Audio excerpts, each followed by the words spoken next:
महंगाई बड़ी ज़ोर की हो गई, गरीब आदमी की आजमाइश बढ़ गई। हमेशा महंगाई से गरीब लोग मुतासिर होते हैं। अमीरों की तो चीज़ें महंगी हो जाती हैं, वो तो सिंगल उन्होंने जमा की होती हैं, महंगी होती हैं तो डबल में बेचते हैं। गरीब पिसता है। लेकिन दुख की बात यह है कि हम एक दूसरे का साथ नहीं देते। मकरूज ज़हनी अज़ियत का शिकार है। 3 दिन है ना ईद के, तो एक जोड़े से भी गुजारे जा सकते हैं। हमने इस ईद पे कोशिश करनी है कि हमारी गली में, हमारे मोहल्ले में, हमारे दाएं बाएं थोड़ा सफ़र करें, बच्चों को देखें, सरकारी स्कूल से निकलते बच्चों को देखें, मसाजिद मदारस से निकलते बच्चों को देखें। हम ना एक एक दो दो का साथ दें।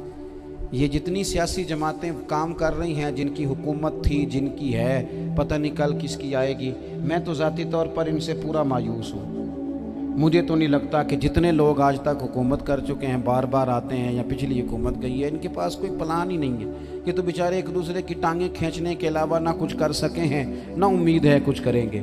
लेकिन गरीब की तकलीफ़ बढ़ गई है। मेरे पास 20 लोग आते हैं, आते तो वो दुआ का कहने हैं, आते तो सिर्फ ये बताने हैं कि इस मुश्किल में हूँ, दुआ करना। लेकिन दोस्तों, लोगों की बातें सुन के बड़ी तकलीफ़ होती है। हम क्या किसी की मदद कर सकते हैं? हमारे लिए तो मदारस चलाने मुश्किल हैं, लेकिन लोग अज़ियत का शिकार हैं। ज़हनी कर्ब के नीचे लोग आ गए। इतनी बड़ी अज़ियतें खड़ी कर दी गई हैं।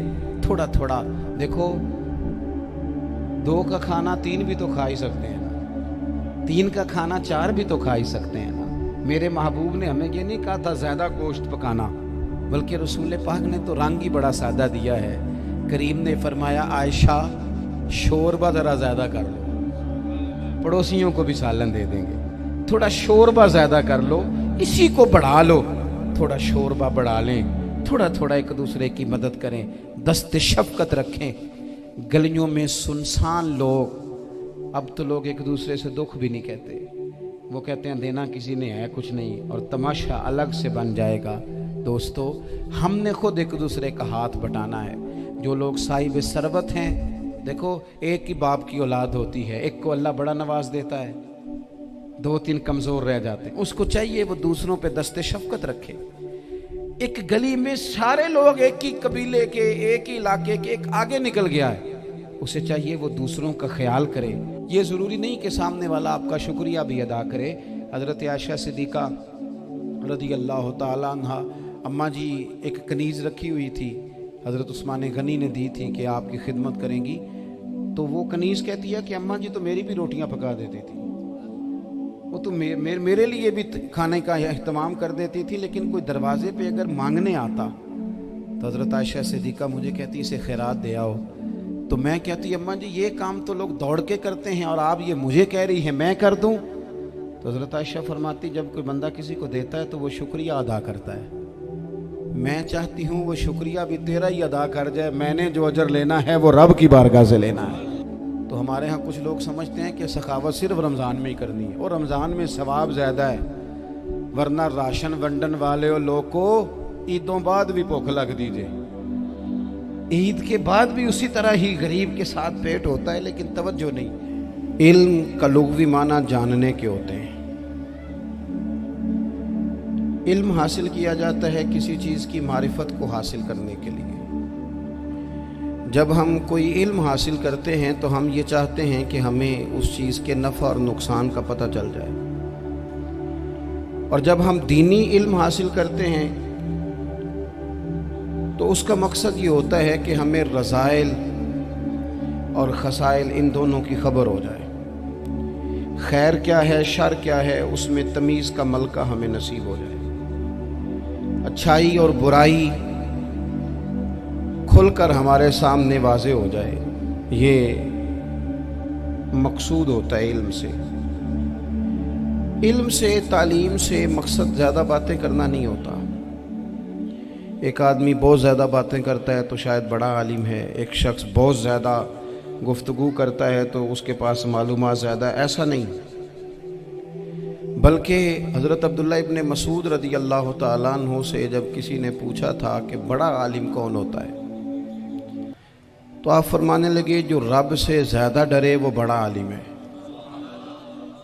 اور دلیل انہوں نے یہ دی کہ اللہ کریم نے قرآن مجید میں فرمایا ہے کہ انما یخشی اللہ من عبادہ العلماء، اللہ کے بندوں میں سے جو عالم ہیں وہ رب سے ڈرتے ہیں۔ تو دینی تعلیم، اس کی معلومات حاصل کرنے کی کوشش کریں، صحیح کریں۔ قرآن مجید کی ایک آیہ کریمہ کا کچھ حصہ جو میں نے تلاوت کیا، اس میں اللہ کریم نے فرمایا اپنے محبوب سے، کہا وَقُلْ رَبِّ زِدْنِی عِلْمًا، اے محبوب آپ میری بارگاہ میں یہ دعا مانگیں، آپ یہ عرض کریں کہ اے رب میرے علم میں اضافہ کر دے، اے مالک میرے علم میں اضافہ کر دے۔ بہت ساری چیزیں ایسی ہوتی ہیں جن کی زیادتی ٹھیک نہیں ہوتی، وہ زیادہ ہو جائیں تو نقصان کرتی ہیں، لیکن علم ایک ایسی چیز ہے کہ جس کے بارے میں رب کریم نے کہا کہ محبوب آپ دعا مانگیں کہ آپ کو زیادہ علم دیا جائے۔ اور پھر علم ایک ایسی چیز ہے کہ کوئی بھی آدمی یہ دعویٰ نہ کرے کہ میں نے بڑا حاصل کر لیا ہے، میری اب تکمیل ہو گئی ہے، میں اب مکمل ہو گیا ہوں۔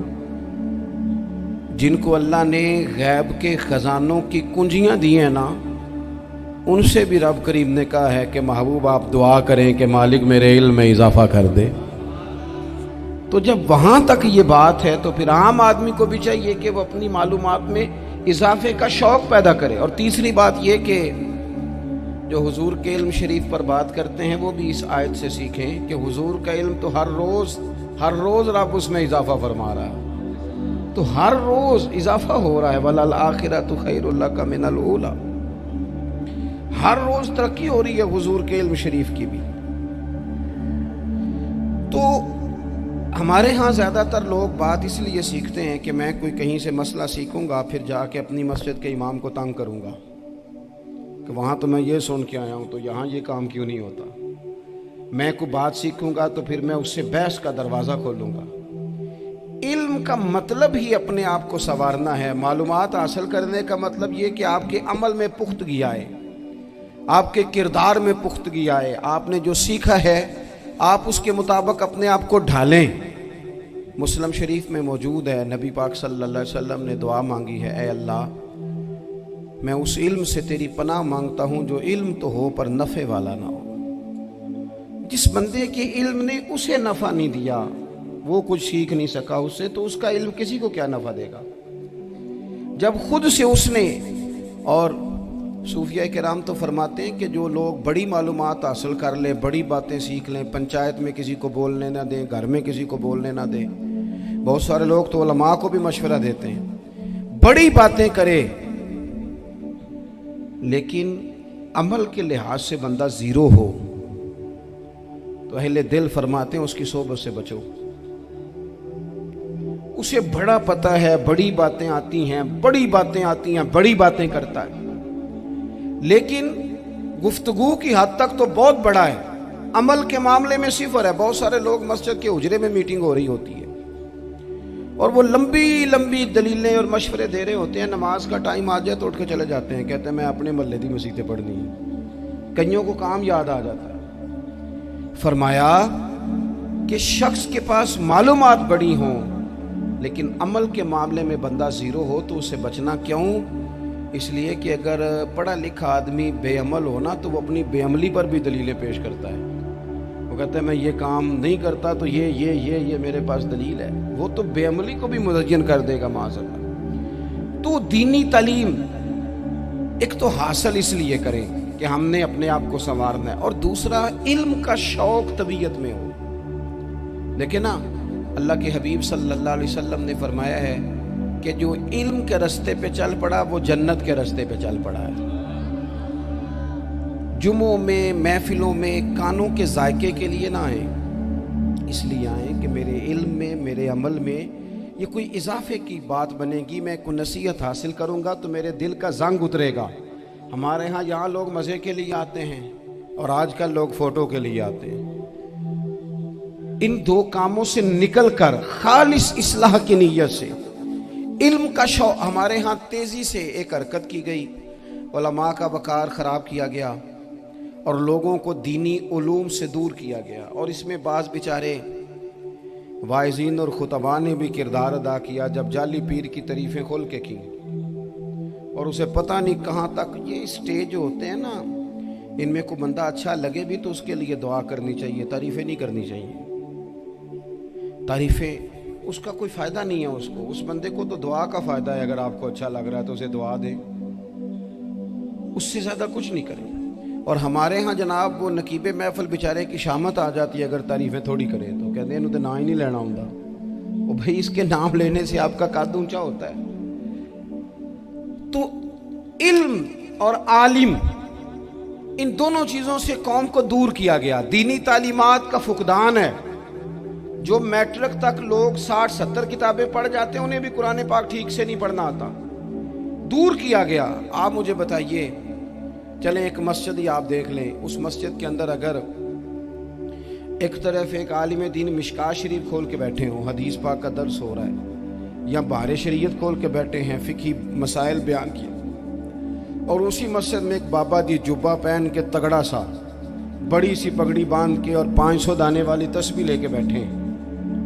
अब एक बंदा अंदर आता है तो वो किधर जाएगा, आलिम की तरफ के बाबा जी की तरफ? वो क्यों जा रहा है भला बाबा जी की तरफ? वो इसलिए कि हमने उसे ये बताया ही नहीं कि जिस तरह सुभान अल्लाह सुभान अल्लाह सुभान अल्लाह पढ़ना इबादत है ना, इसी तरह दाराबा दाराबा पढ़ना भी इबादत है। उसे हमने बताया नहीं कि जब तक इल्म के रास्ते में रहना भी इबादत है, जब तक उसे ये समझ नहीं ना आएगी कि जिस तरह वज़ाइफ की किताब पढ़ना इबादत है, इसी तरह मिशकात शरीफ पढ़ना भी इबादत है, हदीस बुखारी का दर्स लेना भी इबादत है, मुस्लिम शरीफ की अहादीस पर अपने असातिज़ा से बैठकर दुरूस पाना भी इबादत। जब तक ये पूरा मिजाज देखे ना, नबी पाक सल्लल्लाहु अलैहि वसल्लम ने फरमाया रात की एक घड़ी भर दीन सीख लेना सारी रात नफल पढ़ने से बेहतर है। अब हमें समझना चाहिए कि किताब पढ़ के भी बंदा रब रसूल तक पहुंच सकता है। किताब सुन्नत रास्ता आसान करते हैं, लेकिन हमारे यहाँ क्या मिजाज दिया गया है, बाबा जी के पास चलो, जरूर जाएं बाबा जी अगर नेक हैं तो, मना कोई नहीं कर रहा, लेकिन जो सोच हमें हुजूर ने दी है हमने उसी की सोच के मुताबिक अपने मामलात को तरतीब देना है ना। अब एक बात मैंने आपसे पूछी और आपने कहा कौम सारी बाबा जी की तरफ जाएगी। हदीस पाक किस तरह है, अल्लाह के महबूब मस्जिद शरीफ में तशरीफ़ लाए, दोनों जानिब लोगों के हलके बने हुए हैं, लोग बैठे हुए हैं। एक हलके में लोग अल्लाह की याद कर रहे हैं, जिक्र हो रहा है। एक हलके में बैठ के एक आलिम किताब व सुन्नत का दर्स दे रहे हैं, एक सहाबी और बाकी सुन रहे हैं। खास तवज्जो करें नौजवान मेरी बात पर, रसूल करीम सल्लल्लाहु अलैहि वसल्लम दोनों के बीच खड़े हो गए और करीम ने फरमाया दोनों महफिलें खैर की हैं, दोनों ही हलके खैर के हैं। और फिर हुजूर फरमाने लगे मुझे चूंकि रब ने उस्ताद बना के भेजा है, मैं चूंकि मुअल्लिम बन के आया हूँ, यतलु अलैकुम आयातिना व युज़क्कीकुम, मैं चूंकि किताब व सुन्नत की तालीम के लिए आया हूँ। ये लफ्ज़ कहते कहते हुजूर उस जमात में बैठ गए जो दीन पढ़ और पढ़ा रही थी। हुजूर वहाँ बैठे जहाँ बात दीन की हो रही, जहाँ लोगों को अल्लाह रसूल की बात बताई जा रही। तो जुमे में वक्त पे आएं, अपनी दीनी मालूमात मजबूत करें और अपने लिए मजबूत करें। मैं आपको बड़े दर्द से ये बात अर्ज करता हूँ, अगर दिन में 100 लोग मसला पूछते हैं ना शरीयत का, तो उनमें 95 लोग वो होते हैं जो तलाक का मसला पूछते हैं। वालिद साहब ने, बेटी के वालिद साहब ने 2 महीने पहले ऑर्डर दिया होता है फर्नीचर का।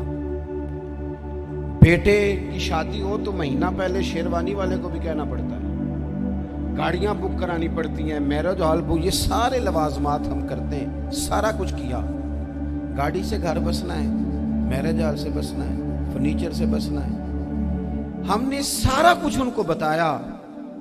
लेकिन काश 2 घंटे बच्ची किसी मुअल्लिमा के पास जाती, बच्चा किसी उस्ताद के पास जाता, निकाह तलाक के मसले भी सीखते। मैं दावे से कहता हूं अगर हमें पता चल जाए कि 3 तलाकें इकट्ठी नहीं देनी चाहिए, क्योंकि दे दें तो हो जाती हैं, अगर हमें समझ आ जाए कि नहीं देनी चाहिए, ये मसला बयान हो, और ये वाले मसले हम महफिलों में भी नहीं बयान कर सकते, इसलिए कि लोग कहेंगे मसला तो वो बयान करें जिस पे नारे लगेंगे। آپ قوم کو یہ کیا بتا رہے ہیں؟ یہ تو چھوٹا عالم بتاتا ہے معاذ اللہ اس طرح کی باتیں، تو بڑی بڑی کوئی نقطے کی بات بتائیں۔ وہ اس طرح ہمارے ہاں وہ 1 گھنٹہ پہلے نہیں کہتے تگڑے ہو جو میں جملہ دینے لگا، وہ پتہ نہیں جملہ آ رہا ہے کہ ایٹم بم آ رہا ہے، تیار ہو جاؤ، جو میرا جملہ ضائع نہ کرنا، ادھر بھاگ کے چلا گیا ادھر بھاگ کے آ جاؤ، اللہ جانے وہ جس طرح کبھی لگتا ہے نا پٹاری سے، اللہ جانے کیا نکلے گا، میں جملہ دینے لگا ہوں۔ تو میں کہتا ہوں تو آرام سے بیٹھ کے بھی جملہ دے دے، تیرے جملے سے کیا نکلے گا؟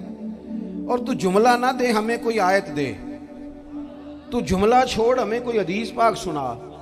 یعنی ہر نقیب، ہر خطیب، ہر نعت خواہ اٹھ کے کہتا ہے سارا قرآن ہی حضور کی تعریف ہے۔ اور بھئی اگر سارا قرآن حضور کی تعریف ہے تو چند آیتیں پڑھ دے پھر تو بھی، تو نے پڑھی تو ایک بھی نہیں اور تو کہتا جا رہا ہے سارا قرآن ہی حضور کی تعریف ہے۔ یہ والی تعریف بھی تو سنانا قوم کو، جو یہ بچے ان کے استاد انہیں سکھا رہے ہیں اور یہ سیکھ رہے ہیں، اس طرف بھی تو سفر کریں۔ تو میرے عزیز، اگر لوگوں کو مسائل کا پتہ چلے تو سینکڑوں گھر بچ جائیں تباہ ہونے سے، بڑے بڑے گھر بچ جائیں، لیکن مسائل نہیں آتے۔ میرے پاس مسئلہ پوچھنے کے لیے کچھ لوگ آ گئے تو 4-5 سال کا بچہ بھی تھا جس کے والد نے غصے میں اپنی بیوی کو 3 طلاقیں دی تھی، چھوٹا سا بچہ، کپڑے بھی پھٹے پرانے، اور حالت بتا رہی تھی کہ غریبی ہے۔ تو جب میں نے مسئلہ بتایا کہ 3 طلاقیں ہو گئی ہیں تو واپس جانے لگے، تو بچہ مجھ سے کہتا ہے دیہاتی آدمی، تو کہنے لگا مولوی صاحب میری اماں تے نانی کہنی سن پوچھ کے آئی آپ کہ ہن اسی علیحدہ علیحدہ ہی رہنا ہے۔ تو اس بچے کی نونہال کی وہ کیفیت دیکھی تو میں رو پڑا۔ میں نے کہا یار یہ بچہ بیچارہ ماں باپ کے ہوتے ہوئے یہ یتیموں جیسی زندگی گزارے گا کیونکہ باپ نے طلاق دے دی۔ کس طرح مسائل نہیں بتائے لوگوں کو، تعلیم سے آگاہی نہیں کیا۔ اور اس میں بہت بڑا ظلم ہے ان لوگوں کا بھی جو جنازے پہ کھڑے ہو کے تو کہہ دیتے ہیں، میری طرح کے لوگ اچھے علماء کی بات نہیں کرتا، وہ کہہ دیتے ہیں دیکھو جی لوگوں کو جنازہ نہیں آتا۔ بھئی آپ نے کس دن عشاء کے بعد کلاس لگائی تھی جنازہ سکھانے کی؟ یہ تو آپ نے کہہ دیا لوگوں کو قرآن جی ٹھیک نہیں آتا، تو یہاں تو بیچاری بیویاں جن کو صحیح پڑھنا نہیں آتا وہ مشن بنا لیتی ہیں کہ میں نے اتنے 100 کو قرآن پاک پڑھانا ہے، بیوہ ہو گئی ہوں، طلاق یافتہ ہو گئی ہوں، ساری زندگی قرآن پڑھاؤں گی۔ ہم کیوں یہ مشن نہیں بناتے؟ کیوں اس طرف سفر نہیں کرتے؟ ایک تو دینی معلومات میں، دینی علوم میں اپنے آپ کو لگائیں اور ذوق پیدا کریں کہ جو چیزیں مجھے نہیں آتی میں نے وہ سیکھنی ہے، جو معاملات مجھے نہیں آتے میں نے ان کی طرف سفر کرنا ہے۔ ایک تو اپنا یہ مزاج بنائیں، اور جب آپ دینی علوم سیکھتے ہیں تو پتہ ہے کون سا منظر قائم ہوتا ہے؟ منظر وہ بنتا ہے کہ حضرت ابو ہریرہ بھی دین سیکھا کرتے تھے، حضرت عبداللہ ابن عمر بھی اصحاب صفہ میں رہا کرتے تھے، حضرت انس بن مالک بھی رہا کرتے تھے، اور ایسا منظر بنتا ہے کہ حضرت سیدہ خدیجہ الکبریٰ رضی اللہ تعالیٰ عنہ فرماتی ہیں سیدہ فاطمہ حضور کی گود میں بیٹھی ہوتی تھی اور نبی پاک سے باتیں پوچھتی تھی اور حضور انہیں بتا رہے ہوتے تھے۔ سیدہ عائشہ حضور سے دین کی باتیں پوچھتی۔ چوتھا حصہ ہماری فقہ کے اصول حضرت فاطمہ کی، حضرت عائشہ صدیقہ کی مرویات پر مبنی ہے۔ اگر ہماری بچیاں چھوڑ دیں ڈائجسٹ پڑھنا، چھوڑ دیں ادھر ادھر کی مووی دیکھنا اور وہ کتاب و سنت پر آ جائیں تو بہت سارے مسائل ایسے ہیں جو الجھنے سے پہلے ہی سلجھے ہوئے ہوں۔ دینی تعلیم کا مزاج اور ذوق۔ اور دوسری آیت کریمہ میں نے تلاوت کی، اللہ کریم نے قرآن مجید میں فرمایا یا ایھا الذین آمنوا قوا انفسکم واہلیکم نارا، اے ایمان والو خود بھی دوزخ کی آگ سے بچو اور اپنے گھر والوں کو بھی بچاؤ۔ او والد، وہ ماں جو بچوں کو بھوک سے بچانے کے لیے محنت کرتی ہے، ان کو مایوسی سے بہت سارے ماں باپ ایسے ہوتے ہیں جن کے پاس کپڑے لینے کے پیسے نہیں ہوتے عید پہ، کیوں؟ اذان شروع ہوئی۔ عزیز بھائی، جس طرح ہم اپنے بچوں کو دیکھیں، بہت سارے ماں باپ کے پاس گنجائش نہیں ہوتی، لیکن اس نیت سے کہ بچوں کے دل ٹوٹ جائیں گے، عید پہ کیسے گزارا کریں گے، مشکل سے بھی کپڑے خرید کے دیتے۔ اس طرح ہم اپنے بچوں کو بھوک سے، پیاس سے، مایوسی سے بچاتے ہیں۔ اس طرح ہمارے رب نے ہمارے ذمے لگایا کہ تم اپنے بچوں کو کوشش کرو دوزخ کی آگ سے بچانے کی۔ حضرت عمر فاروق رضی اللہ تعالیٰ عنہ نے عرض کیا تھا یا رسول اللہ صلی اللہ تعالیٰ علیہ وسلم، اس آیہ کریمہ کا معنی کیا ہے؟ تو محبوب کریم علیہ السلام نے فرمایا عمر، जिन चीज़ों का अल्लाह तुम्हें हुक्म देता है, तुम अपने घर वालों को उन चीज़ों का हुक्म दो। जिन चीज़ों से रब रसूल तुम्हें मना करते हैं, अपने घर वालों को उनसे रोको। अपने घर के अंदर निफाज़े दीन करने की कोशिश करो। मेरे भाई, बहुत ज़्यादा आजमाइश है हमारे घरों में, बेचैनियाँ हैं, इस्तराब है, बच्चों में सख्ती है, बहन भाई एक दूसरे के साथ लड़ते हैं, मिजाजों में तलखी आ गई। क्यों भला? इसलिए कि माँ बाप को जो बेहतरीन किरदार और जो हसीन तरीका घर में अपनाना चाहिए था, बच्चे तकरीर बाहर से सुनते हैं लेकिन वो फॉलो अपने माँ बाप को करते हैं। अगर माँ बाप में हौसला हो, सब्र हो, इत्मीनान हो, खुददारी हो, थोड़े पर गुजारा करने का मिजाज हो। देखे ना, आज डिप्रेशन है, टेंशन है, पैनिक्स अटैक्स हैं, बड़ी सारी चीज़ें आ गई हैं। क्यों भला?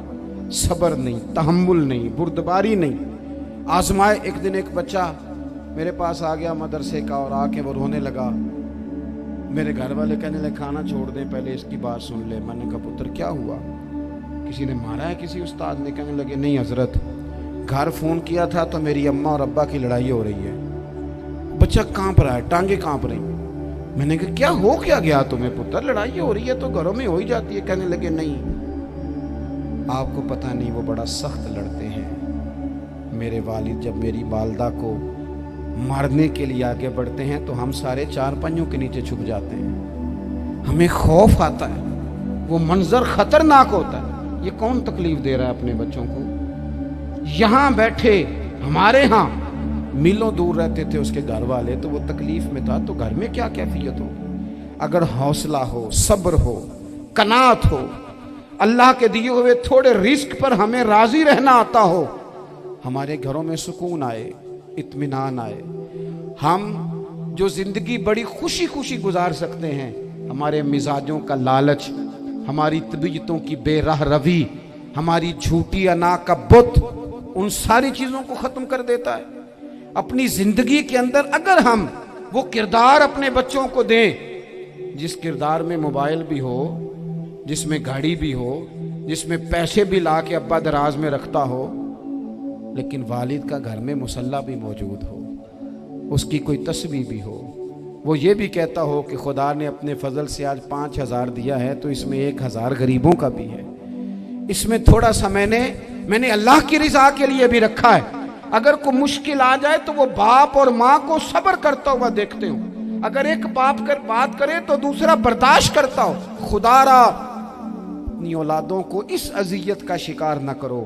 अपने घरों के अंदर वो खुददारी, वो प्यार, वो वकार, वो मोहब्बत, वो अंदाज।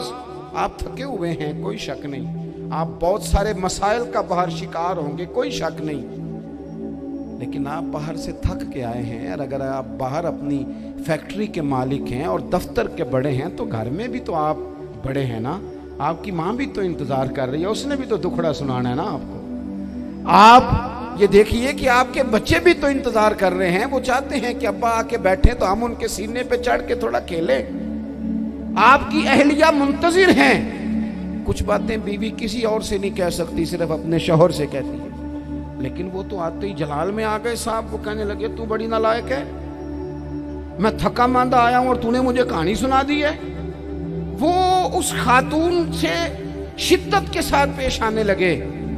मेरे रसूल पाक की हयात नूर को देखो, हजरत उम्मे ऐमन हुजूर की रज़ाई वालदा हैं, उनकी भी खिदमत हो रही है। हजरत हलीमा सादी आ रही हैं तो खिदमत हो रही है। हजरत अब्बास हुजूर के चचा हैं तो करीम फरमाते हैं मेरे चचा हैं बाप की जगह पे। हुजूर दोस्त अहबाब सहाबा गुलामों सब के साथ प्यार कर रहे हैं। 9 अज़वाजे मुतहरात हैं घर के अंदर। और कैफियत ये है कि हुजूर सिर्फ उनकी ज़रूरतों का ही ख्याल नहीं करते, ख्वाहिशात का ही ख्याल नहीं करते, बल्कि मेरे करीम का तरीका ये है कि कोई बंदा आज बोल क्या रहा है, वो कहाँ खड़ा है, आज उसके जुमले किस तरह के हैं, उसका लहजा किस तरह का हो गया है और उसे ठीक कैसे करना है।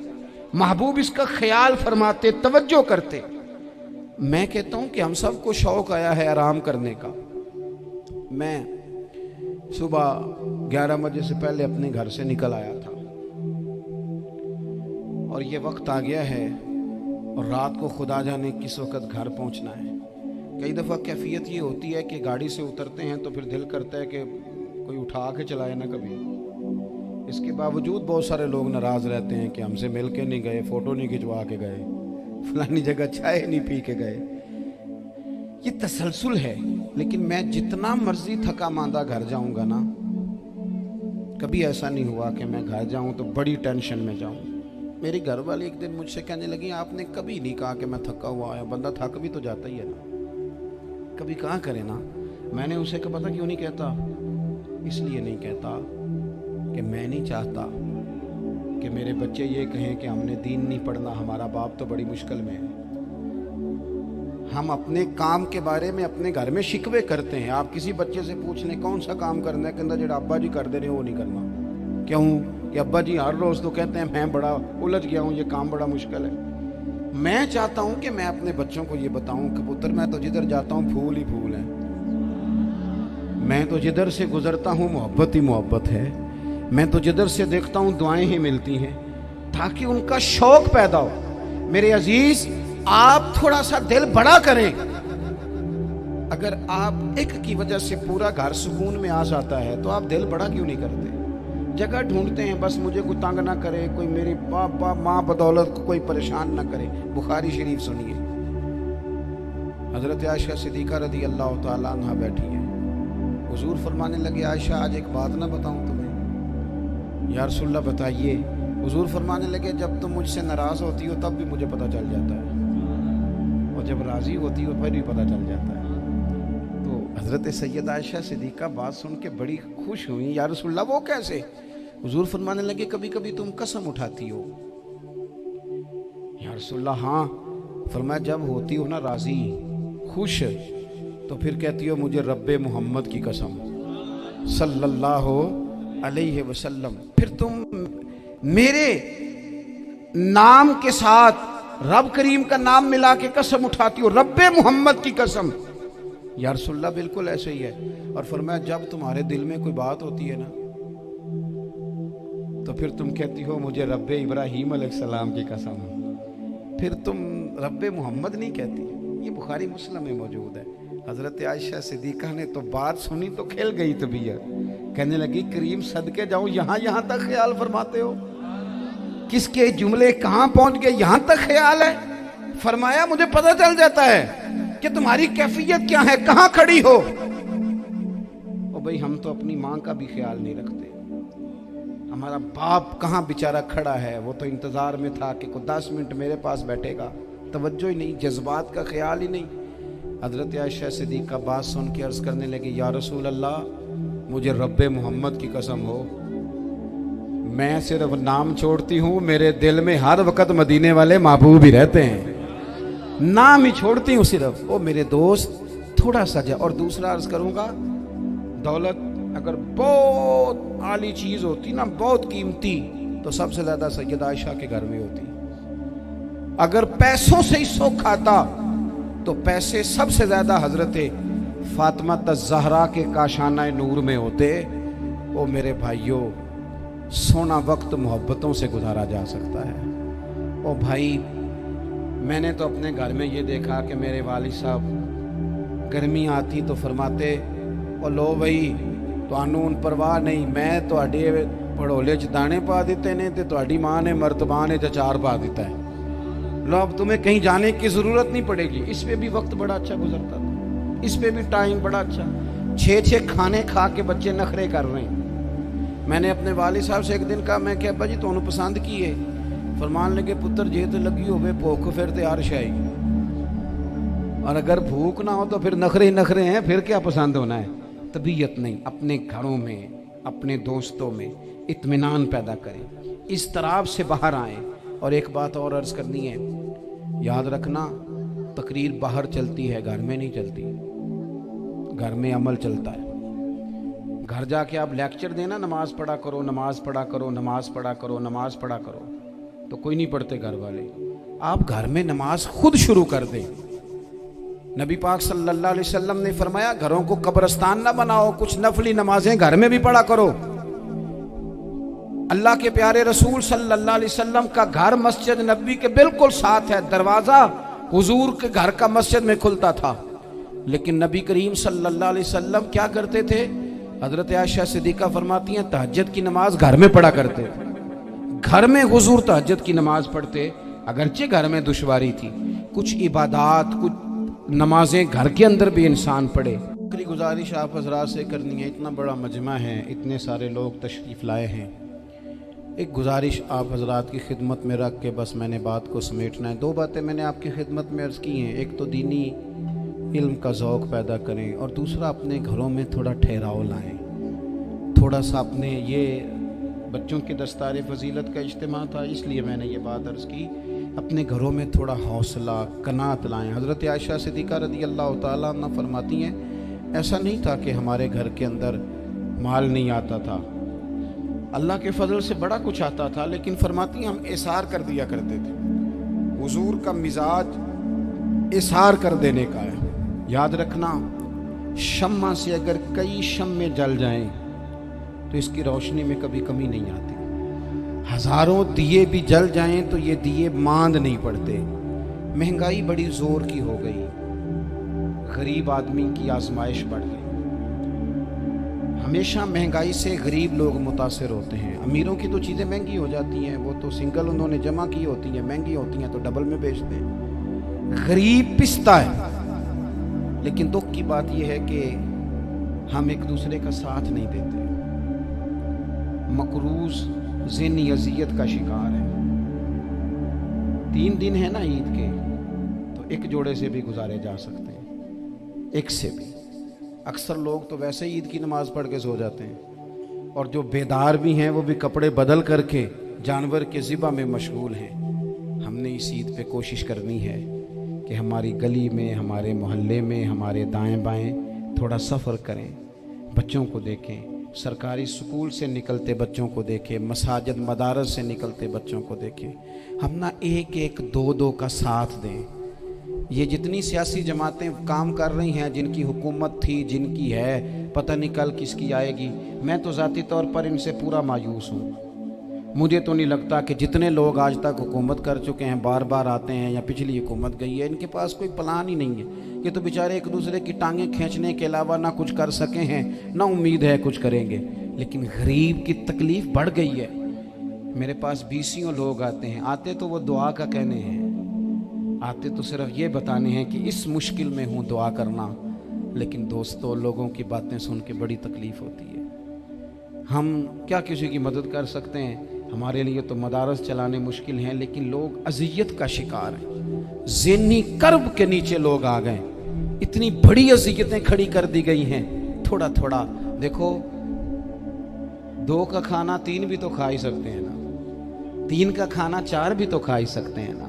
मेरे महबूब ने हमें ये नहीं कहा था ज़्यादा गोश्त पकाना, बल्कि रसूल पाक ने तो रंग ही बड़ा सादा दिया है। करीम ने फरमाया, आयशा शोरबा ज़रा ज़्यादा कर लो, पड़ोसियों को भी सालन दे देंगे, थोड़ा शोरबा ज़्यादा कर लो, इसी को बढ़ा लो, थोड़ा शोरबा बढ़ा लें, थोड़ा थोड़ा एक दूसरे की मदद करें, दस्त शफ़क़त रखें। गलियों में सुनसान लोग, अब तो लोग एक दूसरे से दुख भी नहीं कहते, वो कहते हैं देना किसी ने है कुछ नहीं, और तमाशा अलग से बन जाएगा। दोस्तों, हमने खुद एक दूसरे का हाथ बटाना है। जो लोग साहिब सरबत हैं, देखो, एक ही बाप की औलाद होती है, एक को अल्लाह बड़ा नवाज देता है, 2-3 कमज़ोर रह जाते हैं। उसको चाहिए वो दूसरों पे दस्ते शफ़क़त रखे। एक गली में सारे लोग एक ही कबीले के, एक ही इलाके के, एक आगे निकल गया है, उसे चाहिए वो दूसरों का ख्याल करे। अजीज़ भाइयों, हमने इस कमर तोड़ महंगाई के दौर में, मैंने जुमे में अमीर लोगों से कहा था कि कुर्बानियाँ करनी तो है ही, तो तुम तो सारा साल गोश्त खाते हो। क्या आपको बताऊं कि हम उस वतन में रहते हैं जहां फ्रिज और फ्रीज़र बड़ी से पहले ज़्यादा बिकते हैं। फ्रिज नहीं ले आओ, बड़ी ले आओ, चूँकि गोश्त सेव करना है, सारा साल भी तो मिलता है ना अमीरों को। मैंने तो कहा था उस गांव में ले जाओ जहां कुर्बानी कोई नहीं कर रहा, ज़िबा ही वहाँ जाके कर लो। थोड़ी सी गुंजाइश बनाएं अपने दिलों में। ये ज़रूरी नहीं कि सामने वाला आपका शुक्रिया भी अदा करे। हज़रत आयशा सिद्दीक़ा रज़ी अल्लाह तआला अन्हा, अम्मा जी एक कनीज़ रखी हुई थी, हज़रत उस्मान गनी ने दी थी कि आपकी खिदमत करेंगी। तो वो कनीज कहती है कि अम्मा जी तो मेरी भी रोटियां पका देती थी, वो तो मेरे लिए भी खाने का एहतमाम कर देती थी, लेकिन कोई दरवाजे पे अगर मांगने आता तो हज़रत आयशा सिद्दीक़ा मुझे कहती इसे खैरात दे आओ, तो मैं कहती अम्मा जी ये काम तो लोग दौड़ के करते हैं और आप ये मुझे कह रही है मैं कर दूं। तो हज़रत आयशा फरमाती जब कोई बंदा किसी को देता है तो वो शुक्रिया अदा करता है, मैं चाहती हूँ वो शुक्रिया भी तेरा ही अदा कर जाए, मैंने जो अजर लेना है वो रब की बारगाह से लेना है। तो मेरे भाई अपनी ज़िंदगी में थोड़ा सा तो दिल बड़ा करें, थोड़ी थोड़ी गुंजाइश पैदा करें, और ये ज़रूरी नहीं कि उस बंदे का आपसे बड़ा अच्छा सलूक ही हो, ना भी हो उस गरीब का सलूक अच्छा, तो बाज़-औक़ात बंदा गरीबी में तल्ख भी तो हो ही जाता है ना। बाज़-औक़ात इंसान पे गुर्बत ज़्यादा आ जाए तो उसकी तबीयत भी तो, बीमार आदमी सख्त भी तो हो जाता है। तो मेरी आपसे ये गुजारिश है कि ये जो दिन चल रहे हैं वो हमारे यहाँ हमारे हुक्मरान कहते हैं मज़ीद सख्त फ़ैसले करने पड़ेंगे।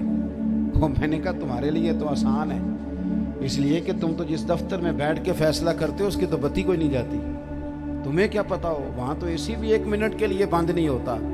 ये तो उससे पूछो बाप से कि जो ईद से पहले अपनी बीवी से मशवरा कर रहा है कि ईद आ गई है, अगर बेटी के घर कपड़े ना भेजे तो उसकी सास बातें करेगी। ये छोटी ईद गुजरी थी ना, तो हमारे यहाँ कुछ लोग समझते हैं कि सखावत सिर्फ रमज़ान में ही करनी है, और रमज़ान में सवाब ज़्यादा है, वरना राशन वंडन वाले और लोग को ईदों बाद भी भूख लग दीजिए, ईद के बाद भी उसी तरह ही गरीब के साथ पेट होता है, लेकिन तवज्जो नहीं।